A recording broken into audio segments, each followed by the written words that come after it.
I'm 10 weeks on T today, and I'm trying to make videos at least once in a while to share any changes happening with my voice and my face, and also to talk about what I'm experiencing, and also just talk about other stuff in general.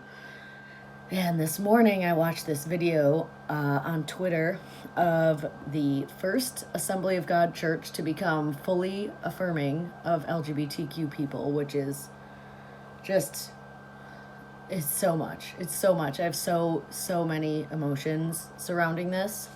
For those of you who don't know my backstory, I used to be employed by an Assemblies of God church as their children's pastor. I was not yet ordained. I was in Bible college at the time and was pursuing that path. I thought that I wanted to become ordained in the Assemblies of God church. I was working at an Assemblies of God church. I built their children's ministry from nothing and ran Sunday programming, ran Wednesday night programming. I ran special events throughout the year. I was in it. It was my entire life. It was my entire community. And I lost all that when they had a preacher come in who got up on stage and said, "We should not allow gay people to enter our building." And I was like, what? Why would anyone even, say that?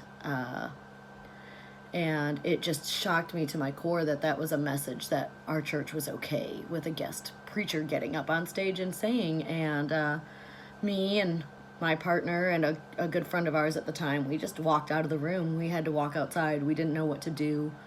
And we had to essentially formulate our exit plan at that time. So we had to leave our church. I had to leave my job. And our community said that they would stay connected. They said that they would support us no matter what happened, and they absolutely did not. That was not the case at all. And it was really hard. It was absolutely one of the hardest things I've gone through in my entire life. So to watch this Assembly of God pastor, who all too much reminds me of all the young Assembly of God pastors that I've spent time with when I was younger, saying these things just brings up so many emotions for me. The video is called Clarity Getting Clear, if you want to go look it up on YouTube. I only watched the last 15 to 20 minutes of it. There's a tweet going around that I retweeted that links to that spot where he kind of summarizes everything. I didn't want to watch 40 extra minutes. So maybe the thing that hit me the most that wasn't included was in that 40 minutes, but what was missing to me most from that video was an apology. I don't think any church can be affirming and inclusive without a direct apology to LGBTQ plus people. Because even if you as a church didn't do anything directly, like even if you didn't say something hateful to a person, you're complicit by being Christian, period. Anyone who is Christian is a part of a history of directly marginalizing and pushing aside and belittling people of differing sexual orientations and gender identities. And, that's a problem. You can't just walk up on stage and say, "We do gay weddings now. Isn't that awesome? Isn't that so cool?" But at the same time, to see a church from that denomination, who almost certainly will be disaffiliated from that denomination, I highly doubt there's any way they are going to continue being an Assembly of God church for all that much longer. To see them take that step was incredibly moving, because I lived in that culture.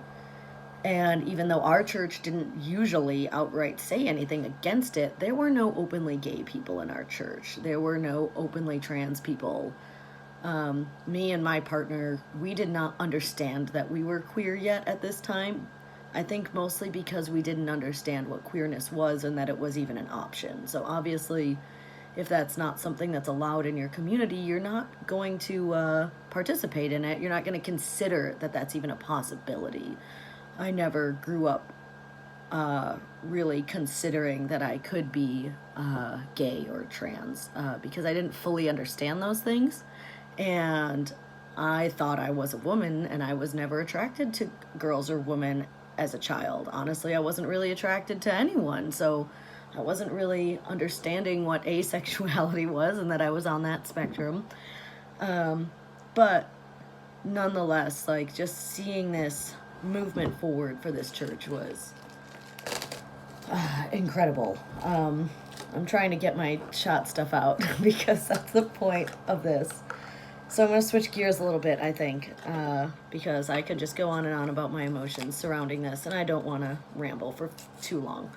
And I'm going to move towards doing my shot. I'm getting out my little vial, and I'm going to talk about where I'm at, because I'm also very emotional because today is 10 weeks on testosterone, which really isn't that long.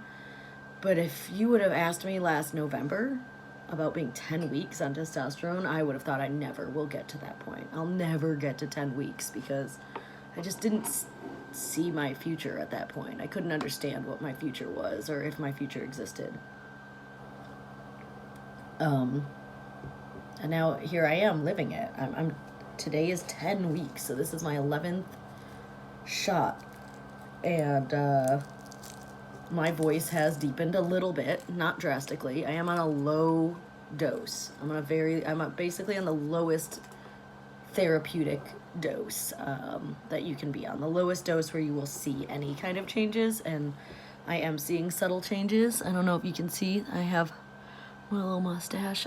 Was able to grow a bit of a mustache before, and I always shaved it off because women aren't supposed to have facial hair. By the way, women grow facial hair all the time.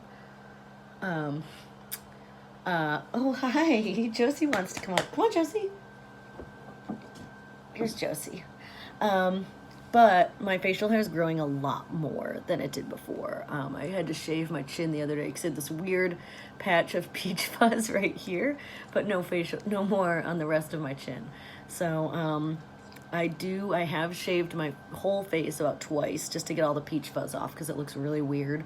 And then the other day I shaved my chin, and I haven't shaved my mustache in about 2 weeks. So that's 2 weeks there, guys. I feel like a 13 or 14-year-old boy, maybe. Other changes is that I'm definitely starting to see an improvement in muscle strength and just strength in general. I got back to working out about 2 weeks ago, and I am very quickly outgrowing my 8-pound hand weights are the strongest or the heaviest that I have, and I wasn't even close to that, being too heavy before, and now I absolutely need heavier weights for most of the exercises that I'm doing, because just working out for 2 weeks, I'm seeing such improvements like I've never seen in my entire life. So it really does show you what you're up against when you have, less testosterone in your body and you're trying to do strength based things. So those are the big things. I'm trying to think of any other big changes I've had. I think that's about it. So I'm going to get to actually doing my shot here. Try not to do too much on camera, but of course you might see a needle. I showed it in the previous videos on purpose, so if you really want to see like what it looks like. I got to concentrate a little bit here, so get this just right. I'm still on my really low dose. I am getting tested on Saturday to see what my levels are. And after that, we are going to increase my dose. I messaged the doctor myself and said, I'm ready.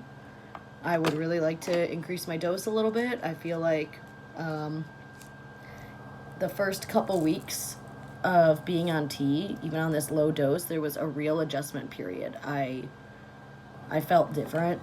My sleep changed a little bit. My energy levels changed a little bit to having more energy in the morning and during the day and being more tired at night.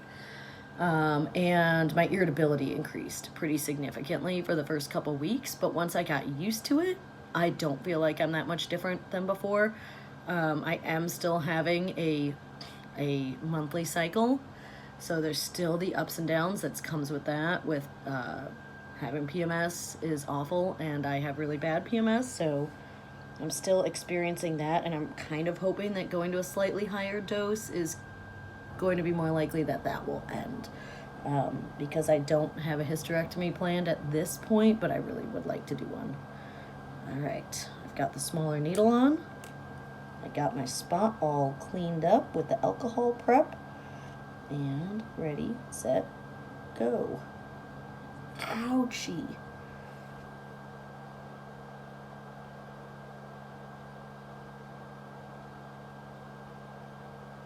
For whatever reason, that really burned today.